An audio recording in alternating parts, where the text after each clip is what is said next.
Hola grupo, vamos a ver, ya que hemos explicado las características de las roscas, hoy vamos a ver un poco los útiles que empleamos para realizar o reparar, según hemos visto los apuntes, roscas, ¿vale? Vamos a ver los machos de rosca y las terrajas, ¿vale? En algunos sitios también lo llaman cojinetes, ¿vale? Pero el nombre adecuado es terraja, ¿de acuerdo? Diferencia entre uno y otro, este es para hacer roscas interiores, lo que vendría a ser la rosca que va en el interior de un orificio, ¿vale? Hacemos un taladro y lo queremos roscar, usamos un macho. Si ahora nosotros al contrario queremos fabricar un tornillo, tenemos una varilla y queremos hacer la rosca en la varilla, queremos crear el tornillo, ¿vale? Usaremos la terraja, ¿de acuerdo? Vale. ¿Con qué utilizamos o con qué hacemos funcionar estas herramientas? Pues primero por aquí tenemos el giramachos, ¿vale? Que es con el que haremos girar el macho propiamente dicho. ¿Qué características tiene esto? Tienes una especie de palanca doble que la accionamos con las dos manos. Tiene aquí un cuadradillo, o el efecto del cuadradillo, donde yo hago encajar el cuadradillo de arrastre del macho. ¿De acuerdo? ¿Cómo funciona? Al girar una de las dos varillas, vemos cómo la zona donde encaja el macho se hace más grande o más pequeña, ¿vale? En función del tamaño del macho tendré que abrirlo más o menos. Yo esto cómo lo hago, lo coloco tal que así. Ahora aprieto, ¿veis? Encaja y ya tengo el macho sujeto, ¿vale? De todas formas, os recomiendo que nunca estéis utilizando de esta forma el macho únicamente sujeto por la herramienta. Siempre cogerlo así, porque esto ocurre como con las brocas. Es un metal extremadamente duro y si se cae al suelo se parte. ¿Vale? Venga. Ahora giramos a la izquierda, aflojamos y podemos sacar el macho.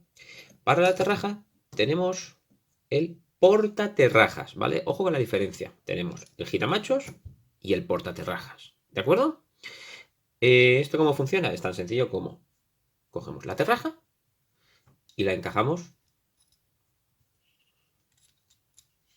en el alojamiento, ¿vale? Luego apretaríamos el tornillito y ya tenemos la terraja sujeta, ¿de acuerdo? En los apuntes hay puesto que a la hora de montar y trabajar con la terraja y el portaterrajas hay que llevar cuidado a la hora de apoyarlo sobre la pieza a roscar, sobre la varilla, de tal forma que la parte cerrada del portaterrajas se quede mirando al operario. La parte cerrada me refiero a esto. ¿Veis que no es igual? Por este lado yo no puedo meter la terraja, ¿vale? Lo puedo meter solamente por este lado, ¿de acuerdo? Aprieto el tornillo, entonces yo lo que tengo que tener la precaución es de, si tengo aquí el tornillo así, la varilla a roscar, no trabajar así, porque corro el riesgo de que al hacer presión hacia abajo, la terraja se salga disparada hacia arriba y acabe en mi cara. Entonces yo tengo que trabajar así, ¿de acuerdo? Para que este labio del portaterrajas haga también de sujeción, no quede todo dependiendo del tornillo. ¿De acuerdo? Venga. Vale. Características y partes de los machos y las terrajas. ¿Vale?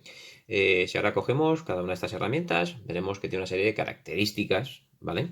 Y de partes que debemos conocer. Aquí tendríamos el cuadradillo de arrastre, que es el que nos sirve para hacer girar el macho cuando estamos trabajando con él.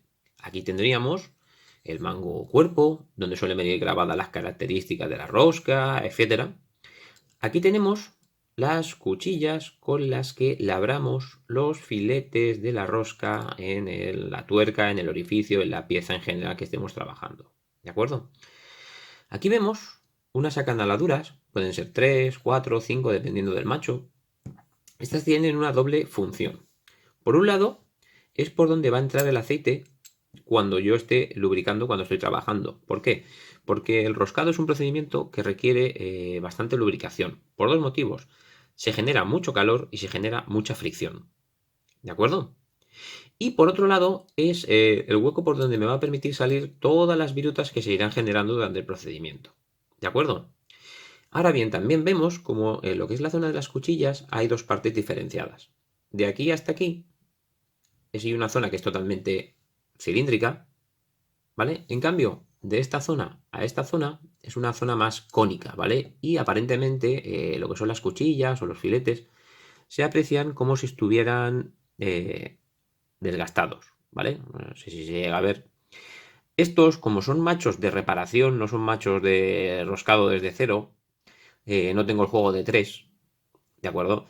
En un macho de roscado desde cero veríamos como el primer macho, la zona, digamos, cónica, llegaría aproximadamente hasta aquí, ¿vale? Más o menos hasta aquí, ¿vale? El de segunda pasada llegaría aproximadamente hasta la mitad. Y el de tercera pasada sería como esto, incluso un poquito menos. Estos son de reparación, es decir, se estropea una rosca, metemos el tornillo encaballado y se rompen los primeros filetes del orificio donde yo tengo que enroscar el tornillo. Y yo, ¿qué es lo que hago? Cojo este macho, lo paso, reparo esos 2 o 3 primeros filetes que se hayan podido romper y ya puedo reutilizar ese orificio sin problemas, ¿vale? A ese respecto, en el taller, cuando uséis los machos estos, los juegos de 3 machos, para diferenciar entre unos y otros, veréis como al ladito del cuadradillo de arrastre veréis como un anillo, una línea.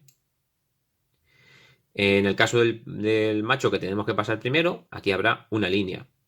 En el caso del macho que tenemos que pasar en segundo lugar, habrán 2 líneas. Y en el caso del macho que tendríamos que pasar en tercer lugar, aparecerá como este, sin nada. ¿De acuerdo? En caso de que no aparezca nada, ninguna línea en el juego de los 3, pues tendremos que fijarnos en la punta, en la zona roscada, ¿vale? En la zona de las cuchillas, como ya hemos dicho.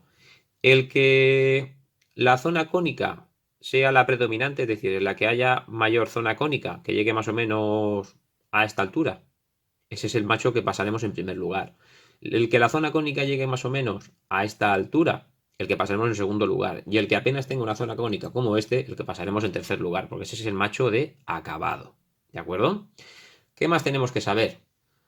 Lo que nos aparece, las características que nos aparece. Aquí aparece M12 por 1,75. Eso, como ya sabéis, significa que este nos hará un tornillo de métrica 12 y de paso 1,75 o 175. Acordaros que se puede decir de las dos maneras, ¿vale? ¿Qué es lo que puede ocurrir? Que aquí solamente nos aparezca métrica 12.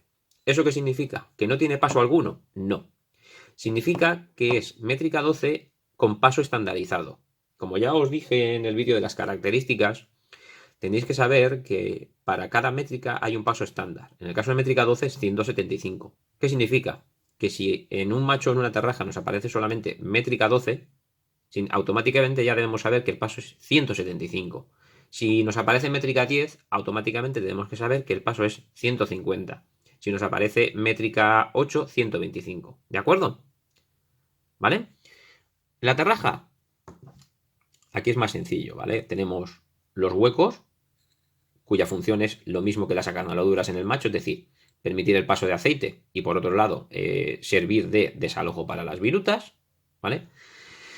Aquí tenemos lo que sería la zona de corte, las cuchillas, no sé si se llega a ver bien en el vídeo, a ver si conseguimos que enfoque.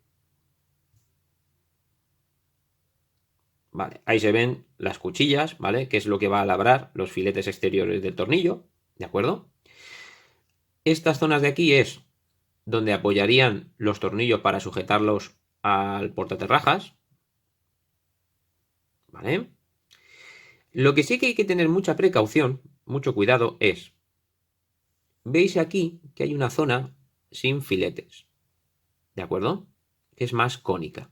Y si le damos la vuelta, no está, aparece directamente el filete. ¿Por qué digo que hay que tener cuidado?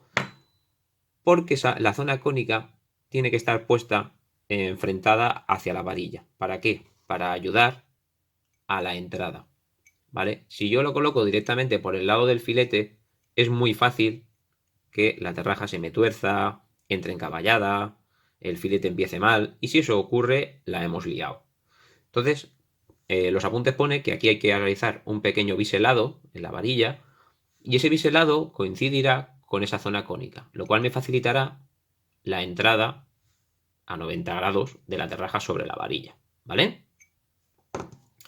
Al igual que antes, aparecen aquí las características de la rosca que yo voy a fabricar, si quiero enfocar,